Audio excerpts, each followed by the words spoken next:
orang benar akan bertunas seperti pohon kurma, akan tumbuh subur seperti pohon aras di Libanon. Mereka yang ditanam di bait Tuhan akan bertunas di pelataran Allah kita. Pada masa tua pun mereka masih berbuah, menjadi gemuk dan segar, untuk memberitakan bahwa Tuhan itu benar, bahwa Ia gunung batuku dan tidak ada kecurangan padanya. Nah, saudara-saudara, kita menyadari saudara bahwa orang-orang Kristen, saudara dan saya ini seperti pohon yang ditanam di dalam pelataran bait Allah. Nah, pada waktu saya bulan Desember, saya itu dari bulan Juli sampai Desember itu sudah tidak melayani. Karena pada waktu 3,5 tahun Tuhan 94 sampai 97 Juni, Tuhan mengatakan kamu tidak pelayanan, tetapi setiap hari berdoa 5-6 jam dan membaca firman. Nah, itu saya lakukan. Ternyata sudah senang sekali saudara. Kenapa? Karena menjalani hari demi hari itu.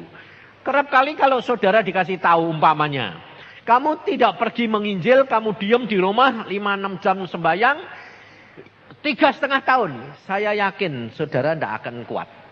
Saya sendiri pun tidak akan mampu. Tapi cara Tuhan itu memberitahukannya, kamu berdiam diri mulai Januari 94. Tidak diberitahu berapa lama. Nah, kenapa? Karena kalau saudara dan saya itu diberitahu jaraknya, saudara tahu setan itu ingin menggagalkan saudara dan saya. Saudara dan saya dihambat begitu rupa sehingga rencananya Tuhan gagal. Karena tujuan setan itu selalu menggagalkan rencana Tuhan. Maka dari itu kita harus mengenali akan Tuhan, bahwa Tuhan itu berjalan dan memerintahkan kepada saudara itu langkah demi langkah. Sebabnya apa? Sebabnya Tuhan itu tahu bahwa di dalam diri kita itu seperti pohon carang-carang yang ditempelkan kepada pokok anggur. Nah, firman Tuhan berkata ini, bahwa saudara dan saya kalau mau menjadi orang benar, itu seperti pohon yang ditanam di pelataran bait Allah. Nah, jangan saudara berkata kalau saudara sudah dikatakan orang benar, itu saudara sudah benar. Belum. Orang yang dikatakan orang benar adalah orang yang dibenarkan. Jadi jangan salah ngerti. Jangan lalu gini, aku belum benar. Jadi tidak mungkin aku ditempelkan kepada Yesus. Salah. Kalau saudara mengatakan aku belum benar, tidak bakal benar selama-lamanya, tidak bisa benar. Sebab Tuhan Yesus berkata, tidak ada seorang pun yang baik. Baik saja tidak ada. Apalagi benar, lebih-lebih. Nah, pada waktu itu Desember, saya berrekreasi, sedang rekreasi loh saudara. Sama keluarga, sama adik saya, sama Esther, sama Jim ikut sama Ririn. Di Anyer, di Jawa Barat sana, di pantai. Lalu kita berdoa, jadi tiap hari itu ada doa bersama, doa itu. Tuhan ngomong sama Nani, adik saya. Merintah saya saudara. Dia mengatakan begini, Tuhan, kamu keluar lagi. Loh, saya bilang, loh, sudah berhenti keluar lagi, saya bilang. Baru setengah tahun berhenti. Kenapa? Setengah tahun suruh apa, saudara? Saudara tahu? Tuhan berkata begini, kamu mulai Juli berhenti. Nah, padahal habis seminar Januari sampai Juni, 6 bulan. Setiap bulan 2 hari di Jakarta. Nah, selesai Tuhan bilang, kamu sekarang berhenti. Tugasmu sekarang menyenangkan, membahagiakan istrimu. Sampai saya tanya sama istri saya, apa kamu sementara ini kamu tidak bahagia? Lah ya toh, wong dulunya brengsek kayak begitu, sudah berubah sampai kayak begini, saya bilang. Lalu dia bilang, aku sudah bahagia sekali. Tapi kenapa ya, kok Tuhan itu nambahi, suruh membahagiakan, layani. Loh, saya bilang, kok Tuhan itu kok aneh sih, saya bilang. Lalu ada satu kata-kata, saudara. Karena dulu kamu sudah banyak menyakitkan hati dia. Aku bilang, ya kan sudah tak tebus tuh ya puluhan tahun. Aku bilang, Tuhan bilang, masih kurang. Nah, yang tahu itu Tuhan, saudara. Jadi saya selama 6 bulan itu tidak boleh pelayanan, tidak disuruh sembahyang banyak. Ya biasa, jam 5 bangun pagi, sembahyang, baca Alkitab. Tapi layani istrimu. Lalu satu saat Tuhan berkata gini, jalan-jalan. Jalan-jalan kemana? Sama istrimu. Jadi akhirnya saya lalu, ya ini loh saudara. Kerap kali kita itu kalau diperintah Tuhan kepengennya apa? Di dalam pikiran kita itu selalu Tuhan ngomong audible gitu dah. Lah itu salah saudara. Kalau saudara itu menantikan, Tuhan kok udah ngomong-ngomong sih? Dia tidak bakal ngomong. Lah itu salahnya saudara itu di situ. Karena apa? Membatasi kuasa Tuhan. Tuhan mau ngomong sama saudara dengan cara apa? Itu urusannya dia gampang, betul dah? Tapi yang penting bagi saudara itu bukan dia ngomong pakai suara, pakai mimpi, tidak usah. Yang penting kamu ngerti. Betul dah? Hah? Kamu dan saya itu cuma minta gini. Tuhan, karuniakan aku roh pengertian. Supaya kalau engkau itu mau berbicara apa, aku ngerti. Jadi tidak usah harus kamu batasi gini, harus bersuara, harus mimpi. Tidak usah saudara. Yang penting kau ngerti. Loh, contohnya, kalau kamu pacaran, waktu barusan seneng-senengan gitu ya, belum ngerti banyak, ya toh.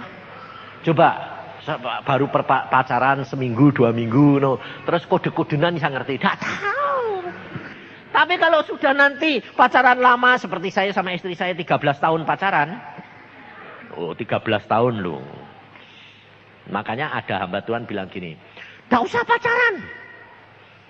Kalau sudah ditunjuk Tuhan, kawin terus langsung. Aku bilang, itu betul. Kalau dua-duanya itu anak Tuhan yang sudah mateng dan sudah menyalipkan diri. Penyangkal diriannya kuat, nah tidak apa-apa. Tapi kalau belum, nyesuaikan 2 orang susah. Karena apa? Wataknya berbeda. Bawaannya berbeda. Kesukaannya berbeda. Coba bayangin. Wong bapak sama anaknya aja beda kok, apalagi anaknya orang lain. Betul enggak? Nah, ini kenyataan saudara. 2 ini susah sekali. Seperti saya sama istri saya coba. Kenapa saya sampai pacaran kok demikian panjang? Sampai saya bilang, loh Tuhan kok membiarkan aku pacaran kok 13 tahun ini ngapain? Terlalu sulit disatukan. Loh, kenapa kok mbok kasihin yang terlalu sulit? Mbok yang gampang. Lah ya toh? Kepengennya segitu toh? Ya dah. Saudara kepengen kalau punya pacar, kalau punya seneng sama orang, yang cocok atau yang berbeda? Yang cocok. Nah, coba kalau kamu ini suka diem, ini suka diem. Kawin, anaknya jadi pendiam. Terus kawin lagi sama pendiam. Jadi apa? Dunianya jadi diem. Bubar saudara. Yang satu rame terus, yang satu tambah rame. Tidak bisa. Tuhan itu luar biasa. Saya dijadukan sama istri saya itu berbeda luar biasa. Sampai perkara kecil berbeda. Makan aja berbeda. Saya cepat, dia lambat. Saya seneng rempela, dia seneng ati. Ayo. Saya seneng daging banyak, dia seneng yang rempelan. Ayo coba. Ayo, beda semuanya saudara. Tidak ada yang cocok. Dia seneng yang Kuah-kuah yang jadi itu loh, yang kental-kental, aku paling gak suka. Ngeri. Jadi aku bilang, Tuhan, Engkau kasih kok aneh-aneh gini toh. Dia suka makanan barat. Dulunya aku masakan Jawa sama Chinese, yang lain tidak. Yang namanya keju tidak pernah suka. Tapi sekarang luar biasa sukanya. Loh, makanya dari situ saya itu mengalami semua, saudara. Sampai saya bilang, Tuhan, kenapa sih Tuhan kau mau kasih judul yang bertentangan gini? Tuhan berkata apa? Aku membuat laki perempuan itu sejodoh. Jadi mesti kelop. Nah, maksudnya kelop itu apa? Tidak sama, tapi saling melengkapi. Jadi kalau yang satu cepat, yang satu mesti lambat. Yang satu suka ini, yang satu suka ini. Supaya saling mengisi. Kalau tidak begitu, tidak akan menjadi kesempurnaan. Saudara tahu? Nah, untuk dipersatukan, itu membutuhkan waktu. Nah, waktunya tidak sama, saudara. Jadi kalau saudara mengatakan, tidak cocok, ganti lagi. Mau ganti bagi 10, tetap tidak ada yang cocok. Jangan saudara kira kalau kamu dijodohkan seperti saya dijodohkan sama istri saya ya. Jangan saudara kira bahwa kalau dijodohkan Tuhan itu pasti cocok. Bakalnya cocok, tapi sebelumnya itu tidak cocok. Lah ini perlu latihan, pengikisan, pemrosesan loh. Tapi akhirnya cocok, luar biasa. Makanya saya bilang sama anak-anak saya, kamu harus tahu rencananya Tuhan. Kamu barusan nyanyi tadi toh. Rencananya Tuhan itu biar terjadi dalam hidup saya. Tapi saudara, Tuhan ini kamu atur. Padahal saudara itu tahu bahwa saudara itu percaya di Tuhanmu maha kuasa, betul? Maha tahu, betul? Jadi dia yang tahu toh, ini sama ini tuh nanti kalau sudah diproses itu sedikit demi sedikit paling pas. Tapi saudaranya kepingin apa? Jangan yang gini Tuhan, yang gini. Sejajar aja yang sama-sama. Nggak bakal ketemu. Maka dari itu saudara. Pelan, tapi pasti bersama. Jangan kalau Tuhan mengatakan itu jodohmu itu berarti lalu kamu pasti cocok. Tidak. Tetap ada pemrosesan dan waktu. Dan dibutuhkan penyangkalan diri dan pembenahan. Hanya dengan firman dan Roh Kudus semua bisa. Saya dikikis. Jangan dikira kalau saya itu dulu sampai kepingin sampai tidak kuat, bukan tidak kuat, bosen sampai mau cerai. Tanya istri saya, dah kalau gini tidak cocok, cerai aja. Bayangin saudara, saya pernah mengucap itu berkali-kali. Tapi istri saya bilang apa? Apa yang dijodohkan Tuhan tidak diceraikan. Nah, jadi akhirnya tidak bisa. Dan dari situ saya banyak belajar dan mengerti kalau nurut Tuhan itu luar biasa.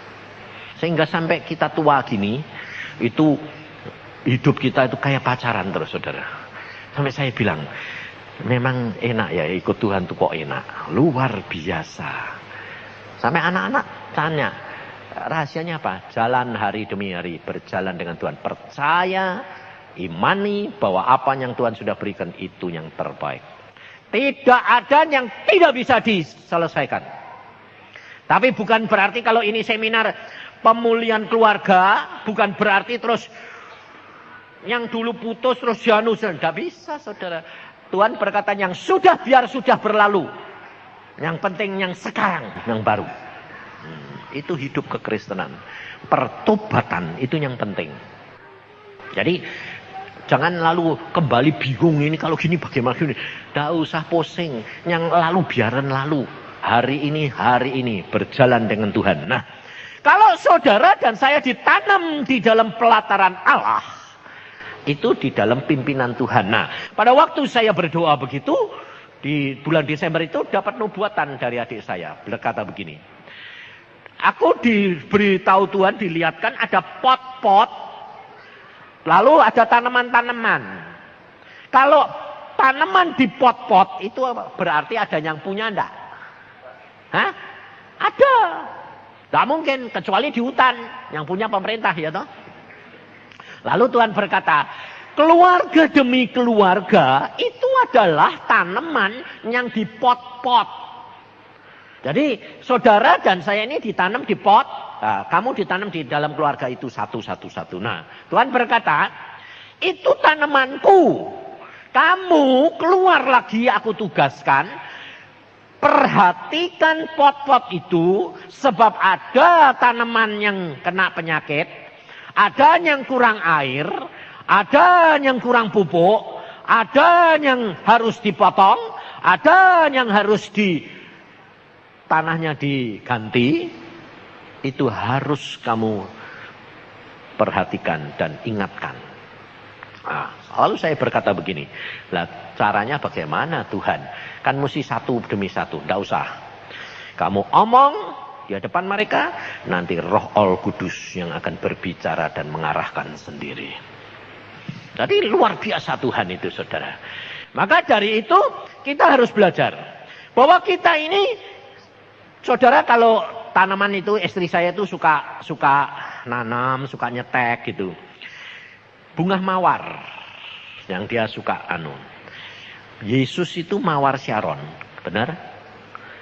Ya dah. Saudara sudah pernah membau wanginya Tuhan?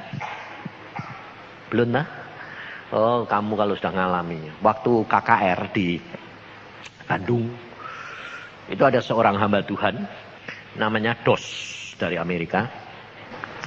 Itu setiap kali kalau Tuhan datang, saudara, itu bau mawar Sharon. Wanginya itu lain sama mawar di dunia. Mawar Sharon ya di dunia ya. Lain daripada mawar di Australia atau di Indonesia gitu tuh. Lain saudara, baunya lain. Nah, saya tidak tahu dia pada waktu khotbah. Loh ini kok bau. Bunga yang wanginya kok aneh gitu. Membuat damai sejahtera, sukacita. Lalu senang gitu. Istri saya bilang, ini bunga mawar apa ini? Lalu Tuhan mengatakan, bunga mawar Sharon. Ini aku hadir. Nah, Denny anak saya, dia dapat penglihatan. Denny itu lebih peka daripada saya. Saya itu jarang dapat penglihatan. Tapi Denny itu kalau dapat penglihatan langsung gitu. Dia bilang, loh Pak, itu Tuhan ini turun. Jadi dia matanya melek gini. Lalu saya disamping, loh Den. Saya bilang gini, Den, Tuhan ini turun Den. Saya merasakan hadirat dia. Tapi tak lihat. Dia lihat. Nah, dia bilang, loh, itu Pak Tuhan turun. Nah, terus istri saya bilang, pantesan wangi ini kayak gini. Ini mawar Sharon ini turun. Nah, aku bilang, wah luar biasa Tuhan hadir. Nah, pada waktu Tuhan hadir, lalu hamba Tuhan ini memberkati. Wah, semua orang kan rebutan kepengen ditumpangi tangan sama hamba Tuhan. Betul enggak? Termasuk kamu toh? Pasti. Saudara, pikiranmu jangan tertuju sama hamba Tuhan. Harus tertuju kepada Tuhan. Nah, hamba Tuhan ini saudara, dia tumpangin tangan. Tapi setelah ditumpangi tangan beberapa banyak, saya merasakan, loh Tuhan, kowe kok pergi? Kok sudah selesai? Tuhan bilang, sudah. Lah, terus Denny bilang, Den, Tuhan dia apa? Lah itu Tuhan ini berangkat. Mulai gini, lalu itu dadah gini. Ayo pergi toh Den, pergi. Lula kok hamba Tuhan Dos itu kok tetap ngurapi semua. Wow, yang ngantri masih banyak. Lula ini bagaimana? Ngerti saudara? Di situ padahal Tuhan sudah pergi. Masih ngurapi terus. Akhirnya saya datangi. Saya di belakang. Saya tidak bisa Inggris. Jadi saya cari penterjemahnya. Kasih tahu. Dos, kamu ini ngurapi dengan kuasamu atau kuasanya Tuhan? Wong Tuhan ini sudah pergi kok kamu masih ngurapi. Terus diomongin.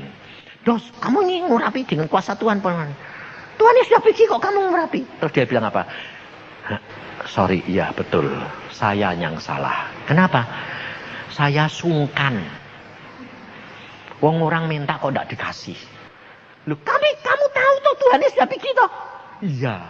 Lah kok terus? Lah wis, daripada tidak dikasih. Akhirnya dia bilang, terus dia baik saudara. Dia ngaku gini, sorry, Tuhan sudah berangkat, berarti Tuhan sudah selesai. Dan saudara kembali. Saudara tahu? Kita kerap kali jadi anak-anak Tuhan, mengatakan mengagungkan Tuhan, dapat karunia segala perkara, tapi kita tidak tahu timingnya yang tepat. Ngerti? Kalau sudah Tuhan sudah pergi, ya sudah toh. Berarti Tuhannya sudah bilang apa? Cukup. Tapi saudara sama saya tetap dijalankan terus enggak? Sebab orang lain tidak tahu. Ini bahayanya anak-anak Tuhan dan hamba-hamba Tuhan. Demikian juga seperti saya khotbah. Kenapa kadang-kadang saya potong di tengah jalan? Karena Tuhan berkata, selesai. Itu udah ngomong selesai gini, ngomong selesai, enggak saudara. Tahu-tahu dicabut gini loh. Tes. Hilangan Tuhan. Urapan itu, tes. Ya, aku ya bilang, amin. Aku orangnya enggak peduli kok. Kalau orang bilang, loh kok sudah amin? Nah, Tuhan ini sudah bilang, sudah selesai ya selesai, masa bodoh. Ini loh saudara. Nah, ini kerap kali hamba Tuhan tidak berani. Kenapa? Satu, malu. Malu itu sebetulnya gengsi enggak. Dua, pakai pikiran.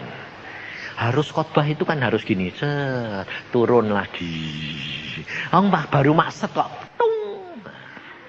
Ya biarin. Masa bodoh, urusannya Tuhan bukan urusan saya. Saudara mau enggak? Berani enggak dipermalukan ikut Yesus? Karena setia, taat, dipermalukan. Mau enggak? Nah, kalau sedang ngerti mau. Tapi kamu yang pintar Alkitab mesti lihat.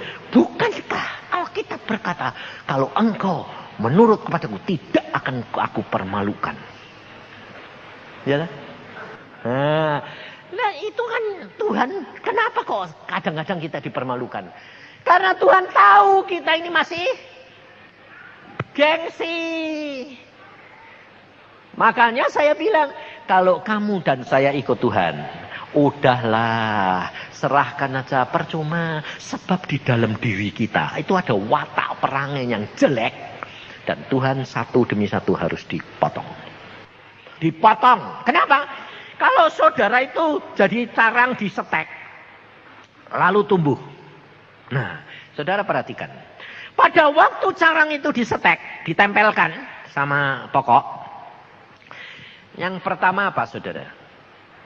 Adalah diikat. Kalau udah diikat kan ditempeli terus nempel. Dalam nama Yesus nempel gitu terus. Rontok. Jangan lalu semua instan nempel ya nempel. Kan Tuhan. Ngawur. Kamu ini masih hidup di dunia. Seneng daging ini masih kuat. Jadi pertama kali saudara disetek, diikat. Supaya nempel. Nah, diikat dengan apa? Dengan peraturan, dengan disiplin, dengan penyangkalan diri. Umpamanya, baca Alkitab. Baca Alkitab rutinitas, rutin saja susahnya setengah mati. Kalau baca Alkitab mesti ngantuk. Karena tidak ngerti. Tetapi harus dipaksa. Yang kedua, bangun pagi. Susahnya setengah mati, betul? Saya itu dari kecil Tuhan bilang, bangun pagi. Bangun pagi Tuhan. Sedang enak-enaknya tidur. Bangun. Itu penting. Nah, karena apa? Diikat saudara. Kalau saudara dan saya tidak mau terikat dengan aturan dan kehendak dan rencananya Tuhan, tidak bakal saudara menikmati. Tapi perhatikan, apa yang engkau lakukan dan engkau bayar, itu kalau dibandingkan dengan hasilnya, engkau akan melihat tidak ada artinya. Luar biasa. Menyenangkannya luar biasa. Sebab apa? Sebab apa yang dijanjikan oleh Tuhan itu ya dan amin. Saudara tahu, Nani, adik saya, pada waktu dalam keadaan yang sedih, susah gitu. Dia dibawa ke surga, ketemu Nabi Yehezkiel. Waktu ketemu, dia tanya sama Yehezkiel. Anda pada waktu di dunia itu kan Suruh miring gini, diikat sama Tuhan. Miring gini, setahun. Tidur miring terus. Makan sama minum ditakar. Rotinya harus dibakar di atas kotoran lembu. Bayangin saudara. Itu kan sengsara toh. Miring terus setahun. Setahunnya setahun hitungan manusia. Lalu dia tanya begini. Kamu pada waktu di dunia menderita gitu. Dia bilang apa? Penderitaan yang aku alami di dunia. Kalau dibandingkan dengan upah yang aku sekarang di surga. Tidak ada artinya. Tapi saudara dikasih tahu begitu ya paling-paling. Ya, tapi tidak ngalami. Ya toh? Makanya saya bilang, anak muda itu marilah kita berpetualang dengan Tuhan. Alami sendiri. Jangan sekedar dengar, tapi alami. Sebab waktunya sudah singkat. Tuhan akan memberikan pengalaman dan hasil yang luar biasa kepada kamu. Tidak seperti zaman saya. Makan waktu yang puluhan tahun. Tidak. Karena Tuhan sudah berkata, waktunya singkat, semua dipercepat. Jadi saudara dan saya itu disetek, lalu ditumbuhkan cepat. Nah, di dalam distek itu, satu pertama saudara lakukan kalau kamu diikat, jalanin aja. Habis itu kalau sudah nempel, yang kedua apa saudara? Daun-daun yang dicarang itu harus rontok. Lah ini saudara harus perhatikan. Kerap kali kalau kita sudah ditempelkan sama Tuhan, itu daunnya jangan rontok. Terus daun-daun carang itu apa? Yang kelihatan. Besar-besar atau kecil, sifat perangaimu yang kelihatan loh. Lalu apa? Kelebihan-kelebihan kamu yang kelihatan itu dirontokin semua. Supaya apa? Supaya kamu mendapatkan sari makanan getah-getah yang baru. Dan nanti dihasilkan daun yang baru. Meskipun penampilannya daun sama. Ngerti? Sama toh? Carang itu kan, umpamanya carang itu ditempelkan. Padahal pokoknya daunnya kecil-kecil. Ini carangnya daunnya gede-gede. Nanti tumbuhnya daunnya tetap gede atau kecil? Ayo coba. Ini contohnya ubi kayu. Nah, ubi kayu yang pokoknya ini ubi kayu yang tidak beracun. Kemudian disetek dengan ubi kayu hutan yang beracun. Karena Alkitab berkata, saudara dan saya ini adalah pohon zaitun yang pokoknya itu pohon zaitun yang baik. Saudara dan saya pohon zaitun hutan liar.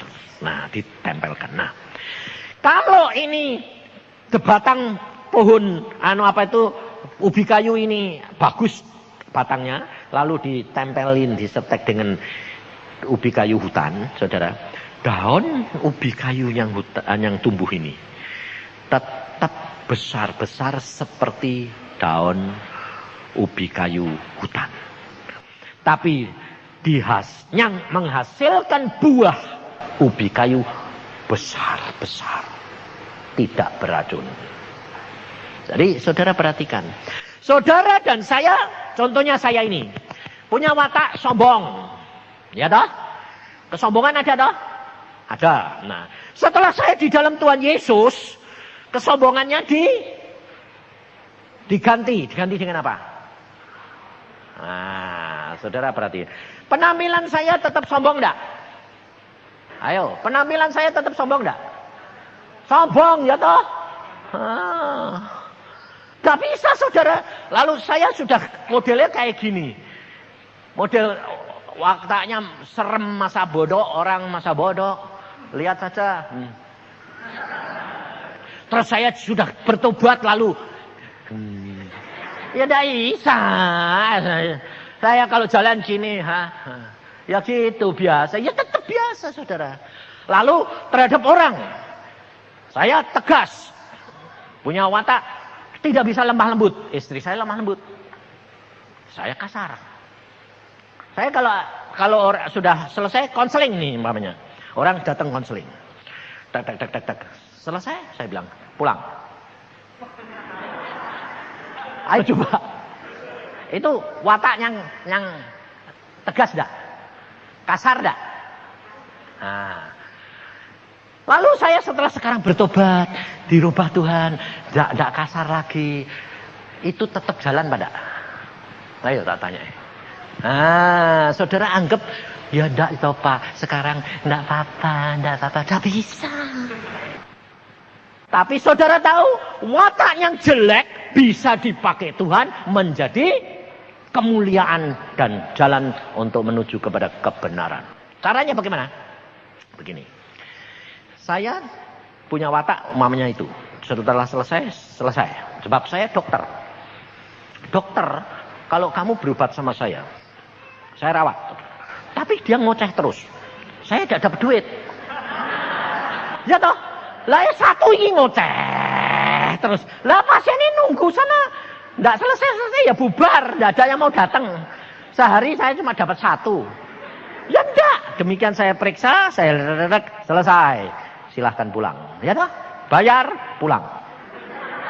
Masuk lagi, gitu dah. Nah, itu watak. Cocok enggak buat hamba Tuhan? Ayo jujur. Cocok enggak? Enggak toh? Salah.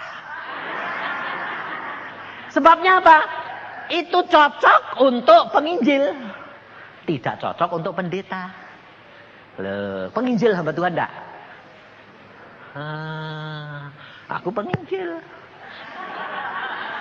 Kalau pendeta tidak boleh begitu. Karena pendeta itu merawat.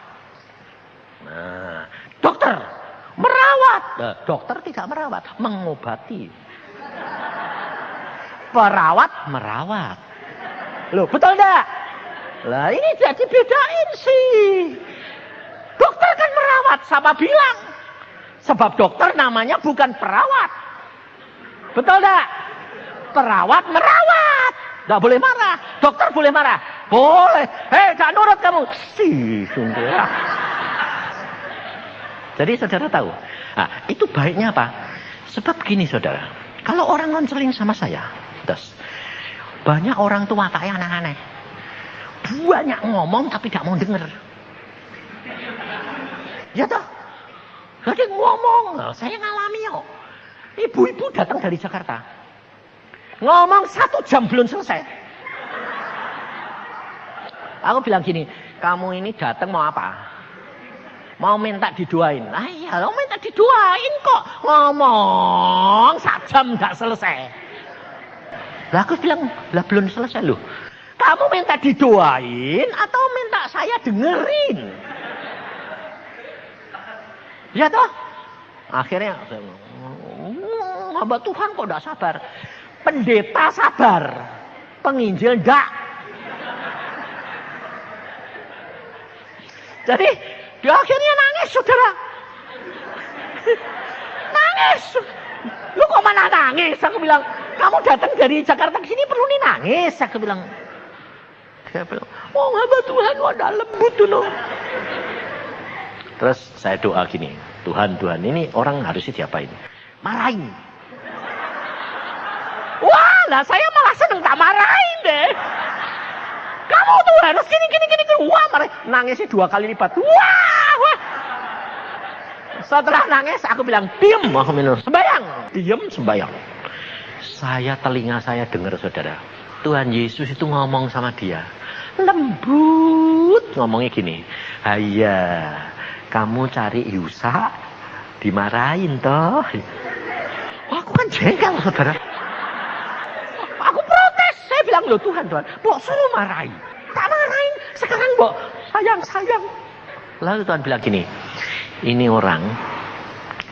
Dia ngomong gini Tuhan. Saya dengar loh saudara. Dengar. Telinga saya dengar. Kamu datang sama Yusa. Kamu berharap sama manusia. Kamu kecewa. Kamu datang kepadaku. Nanti aku ngerti kamu. Ya makanya itu. Kamu itu ungkapkan semua kepadaku. Nanti aku yang menyelesaikan bagianmu. Manusia tidak akan mengerti. Tapi aku ngerti kamu. Nangisnya 3 kali lipat. Betul Tuhan. Ini hambamu jahat. Lah, sudah itu, lalu selesai, amin. Saya bilang, sudah selesai, amin. Ngerti kamu? Aku bilang gitu. Ya, ngerti. Ya Pak Yusa tidak ngerti. Yang aku dengar Tuhan Yesus ngomong sama kamu, aku bilang gitu. Loh Pak Yusa dengar aku gitu. Jadi kamu sekarang tahu masalahmu, kamu harus datang sama Yesus pribadi. Bukan kepada harap pada hamba Tuhan. Ya ngerti. Ya sudah tak pulang. Sekarang saya yang berurusan sama Tuhan. Saya sembahyang, saya bilang, Tuhan maksudmu itu apa? Tadi mbok suruh marahin, tak marahin. Lah kok malah mbok benerin? Aku sing disalahke. Aku bilang. Lalu Tuhan berkata gini, Yusa, kamu tuh harus tahu aku, mengenal aku. Ya, aku mengenal engkau. Kamu harusnya mengucap syukur. Loh, apa? Mengucap syukur? Ya. Kenapa? Kalau dia tadi tidak kamu marahin, dia akan melekat kepadamu. Kalau dia melekat kepadamu, dia akan mendewakan kamu. Dan kalau dia mendewakan kamu, dia tidak akan dapat datang kepadaku. Engkau adalah hambaku. Kamu kerja untuk siapa? Untuk aku atau untuk dirimu dewek? Bilang untuk engkau. Iya. Yang penting kan bagaimana orang itu bisa melekat kepadaku. Bukan melekat sama kamu. Jadi aku berbuat begitu karena aku mau menyelamatkan dia dan menyelamatkan engkau. Karena engkau hambaku. Saya baru bilang ini. Terima kasih Tuhan, engkau kok baik. Ternyata tidak enak tapi baik loh saudara. Maka dari itu saudara harus tahu. Hidup kekristenan itu kita harus semua tertuju kepada dia.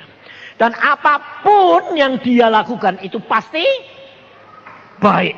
Meskipun sementara belum baik.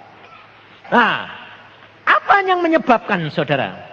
Kita itu tidak bisa klop-klop. Nah, makanya ini anak-anak muda, saya kasih tahu. Kalau mau melakukan segala sesuatu, komunikasi sama Roh Kudus. Sebab Roh Kudus yang menyatakan, yang tahu isi hati orang lain. Engkau berbicara dengan orang lain, dosenmu atau dengan siapapun, coba belajar dari dalam hati berkata begini, Tuhan Roh Kudus, pimpin aku. Tolong aku. Jadi tidak usah khusus masuk kamar sembahyang dulu, baru ngomong, tidak perlu. Di mana saja minta pertolongan Roh Kudus. Maka engkau akan dituntun oleh Roh Kudus luar biasa. Dan orang yang dituntun dengan oleh Roh Kudus langkah demi langkah, itu yang akan sampai kegenapan rencana Tuhan. Tidak ada cara lain yang lebih bagus. Biarpun engkau ngerti cara-caranya, tapi engkau tidak akan dapat melakukan. Tetapi kalau engkau tidak ngerti, tapi minta pimpinan Roh Kudus langkah demi langkah, engkau pasti sampai. Dan rencana Tuhan digenapi. Dan nama Tuhan dimuliakan. Makanya saya terus terang tidak ngerti saudara. Saya kalau ditanya sama istri, sama orang lain, Pak, bagaimana rahasianya engkau kok bisa sama istrimu kok bisa jadi cocok? Padahal dulunya tidak cocok toh Pak. Enggak. Bertolak belakang. Iya. Segala-galanya. Saya kalau naik mobil cepat. Dia kalau cepat-cepat pusing. Kayak. Aku senang mobil, dia senangnya motor. Kenapa? Kalau naik mobil muntah. Waktu belum pacaran sama saya. Bapak itu punya mobil, tidak bisa naik saudara dia. Asal masuk mobil 5 menit muntah. Kalau diajak keluar kota sama bapaknya, bilang, mah Pak aku turut di rumah aja. Kalau naik motor mau. Karena terbuka. Waktu sekolah SMP sama saya piknik. Maunya bukan naik bis. Naik truk. Sebab terbuka. Tidak muntah. Gulung jalan seneng dia. Tidak apa-apa. Jangan yang halus. Naik Mercy 5 menit muntah. Pergi ke kota saudara, sapu tangan, zaman itu belum ada tisu. Sapu tangan maupun sembarang habis dibuangin. Muntahan. Bayangin saudara. Lah aku orang suka mobil, suka ngebut, suka shalom gitu. Dia tidak suka. Aku bilang Tuhan kasih istri kok model kayak pacar kayak gini sih Tuhan. Di dalam Yesus justru kesulitan itu nanti kalau bisa cocok itu kuasa Tuhan nyata. Makanya saya kasih tahu bahwa buah-buah roh itu dihasilkan daripada buah-buah yang kecut, yang asam maupun yang busuk. Diubah menjadi buah manis. Nah, saudara tahu jalannya Tuhan itu luar biasa. Karena Tuhan Yesus berkata apa? Akulah jalan, kebenaran, dan hidup. Jadi di dalam dia pasti ada jalan. Nah, bagaimana coba contohnya saya sama istri saya. Orang naik mobil mesti muntah. Satu saat saya diajak mama papa pergi dari Semarang ke Malang. Naik mobil. Lalu Tuhan ngomong sama saya, ajak pacarmu. Wah, kita, loh ini seharian muntah terus mati di jalan. Logikanya di mana coba? Naik mobil tidak kuat. Ini dari Semarang langsung Malang itu kira-kira 10 jam. Suruh bawa.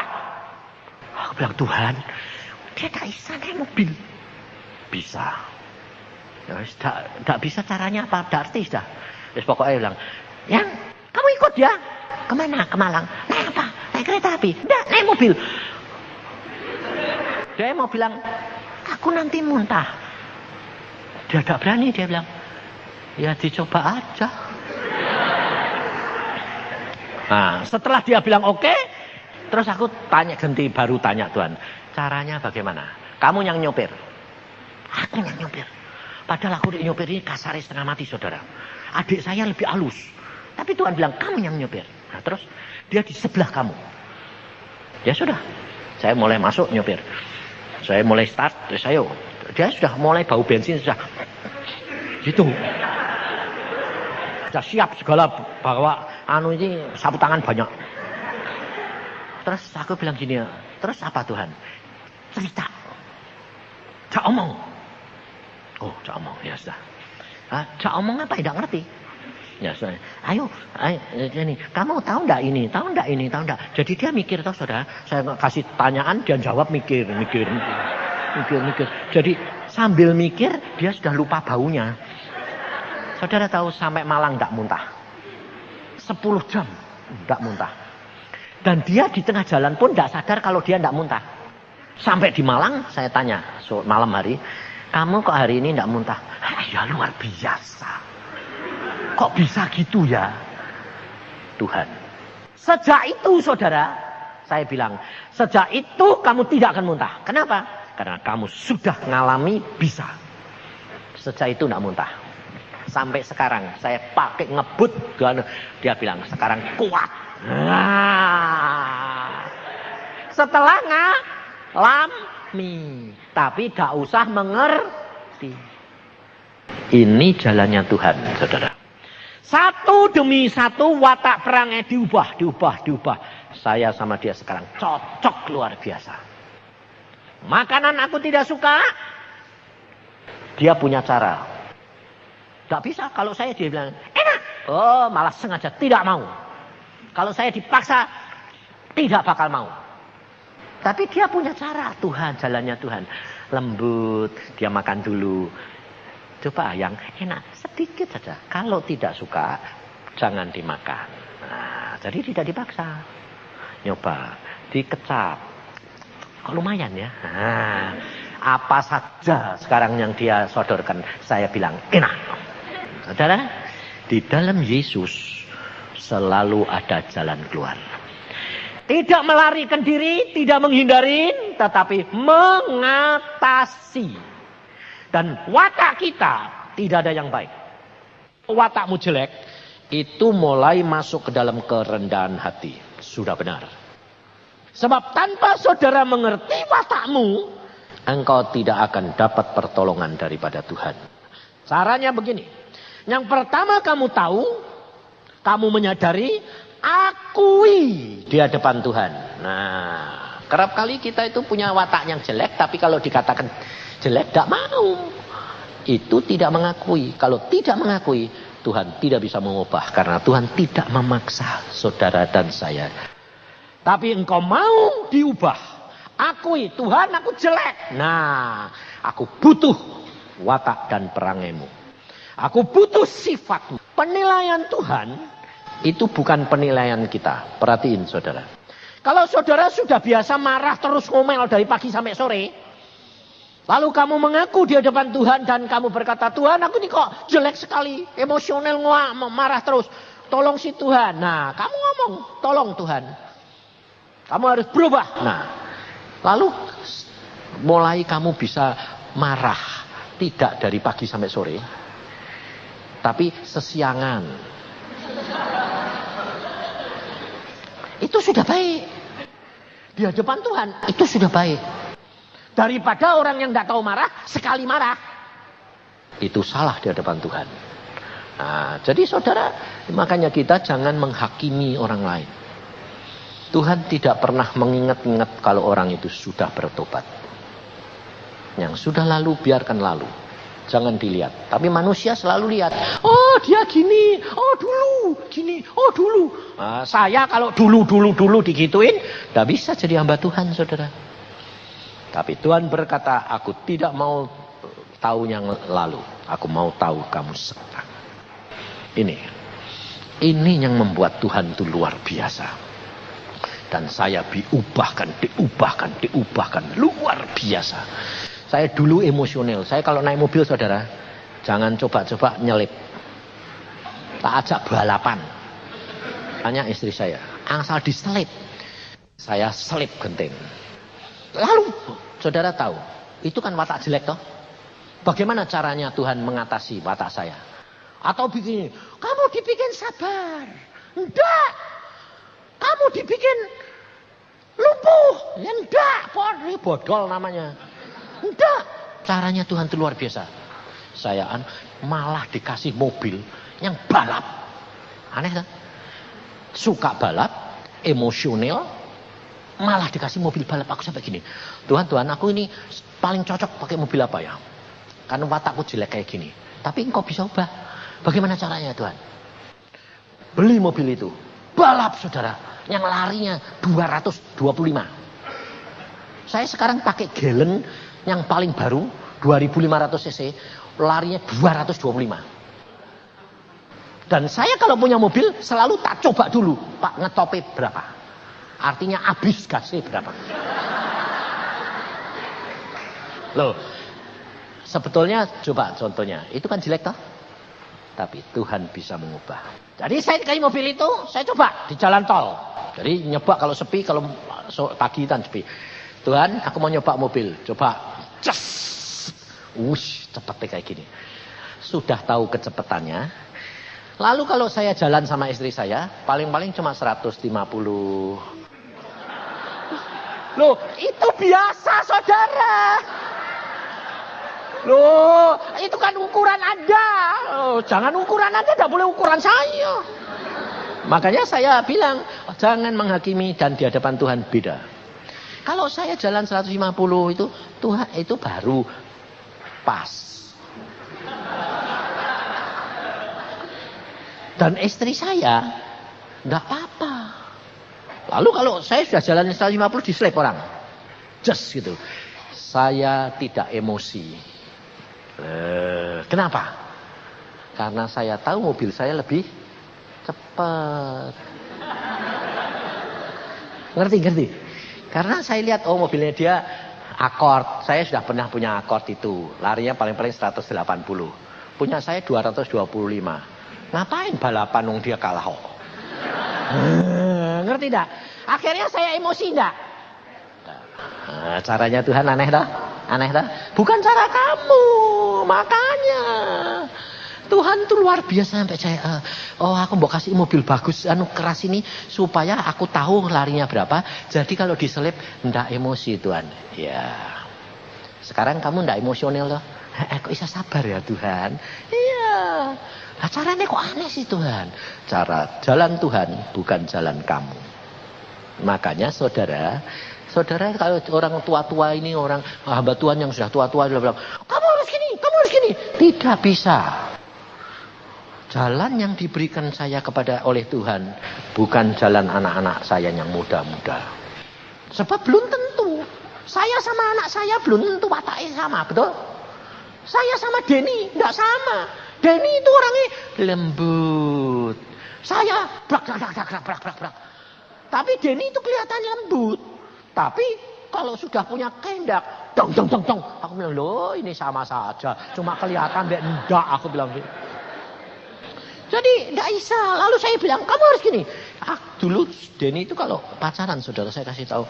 Dan kamu sudah doa. Sudah. Ini pacarmu enggak? Bukan. Ya lepasin. Tidak bisa. Kenapa? Kasihan. Aku mau membawa dia supaya kenal Tuhan. Kalau caramu gini, kamu nanti harus bayar harga. Tapi tidak bisa, saudara. Lalu saya bilang, jangan. Tidak bisa. Saya bilang, alamin. Rasain lu. Lalu tapi saya doain, Tuhan kasihani, engkau proses. Akhirnya diproses Tuhan. 4 tahun Tuhan bilang, lepasin. Jalan Tuhan, bukan jalan saya. Maka dari itu saudara, anak-anak muda ini perlu belajar, tetapi kamu harus berpribadi sama Tuhan karena watak perangimu beda. Karena apa? Saudara belum tentu sama dengan bapakmu. Saudara belum tentu sama dengan ibumu. Bisa tambah, bisa kurang. Ya toh? Karena kamu wataknya orang dua. Lalu ketemu orang lain lagi, wataknya orang dua lagi. Jadi susahnya 4. Tidak bisa. Kalau tidak Tuhan yang menetapkan. Nah, tapi saudara percaya, di dalam Yesus adalah satu ciptaan yang baru. Proses ini jalan.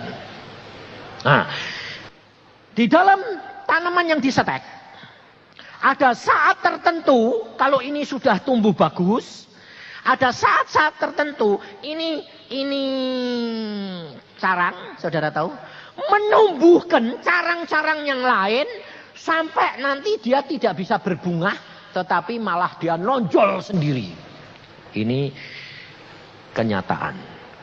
Demikian juga kalau kamu sudah cinta Tuhan, dekat Tuhan, berkarunia, banyak dipakai Tuhan.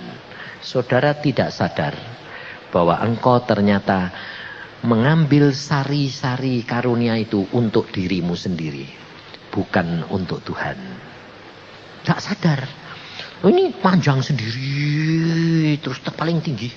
Tapi tidak pernah bisa berbunga. Menyebabkan yang lain tidak berbuah.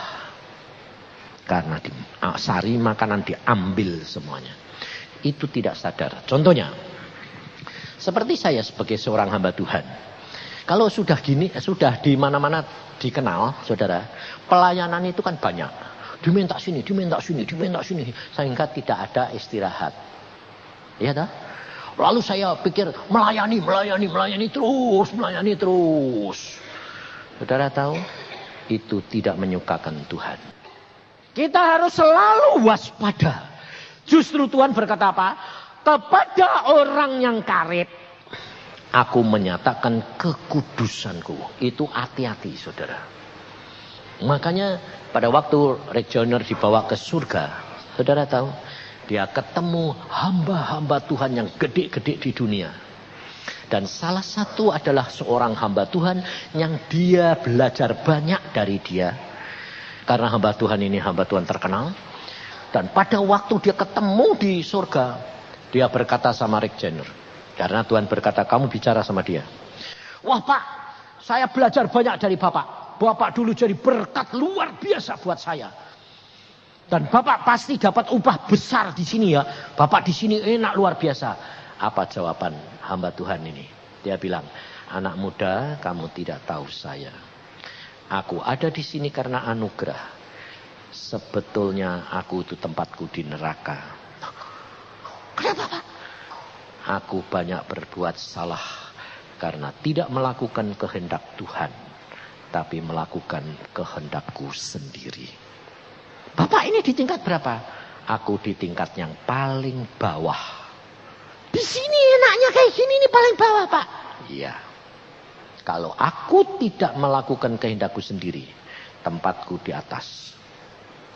Lalu dia berkata sama Tuhan gini, setelah selesai dia bilang, Tuhan, tempat yang di atas itu, yang boleh di tempat di atas itu yang mana sih Tuhan?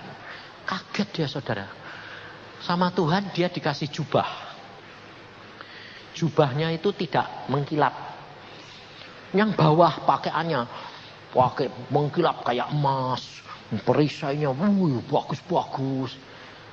Tapi justru yang tingkat paling atas, itu jubahnya kelihatannya tidak mengkilap.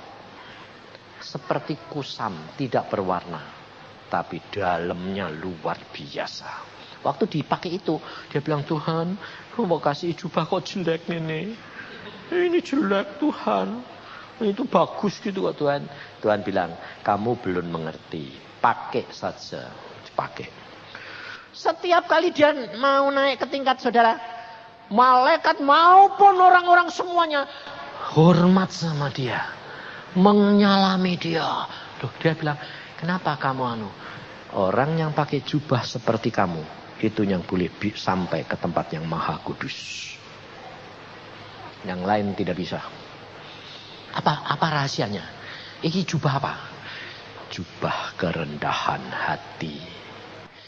Jubah kerendahan hati adalah jubah yang mau seperti Yesus. Dihina, benar dihina, benar disalahkan. Rela apapun karena semua bergantung kepada Yesus. Tuhan Yesus pada waktu di dunia saudara tahu selalu apa? Aku melakukan apa yang Bapa lakukan. Aku tidak bisa melakukan oleh diriku sendiri. Tapi Bapa yang melakukan di dalam aku. Saudara, saya sendiri sekarang ngalaminya bagaimana? Begini, aku ditanya orang, Pak, bagaimana Pak bisa rumah tangga bahagia? Bagaimana bisa berhasil? Anakmu bisa gini? Tidak tahu, saya bilang. Loh kok tidak tahu toh Pak? Tidak tahu, saya benar-benar tidak tahu. Kenapa Bapak bisa gini? Tidak tahu. Kenapa? Aku hanya Tuhan ngomong saya lakukan. Tuhan ngomong tak lakuin. Kadang-kadang dimaki orang. Kadang-kadang dipuji orang. Tapi wong bukan saya. Aku hanya menjadi pelaku apa yang Tuhan katakan.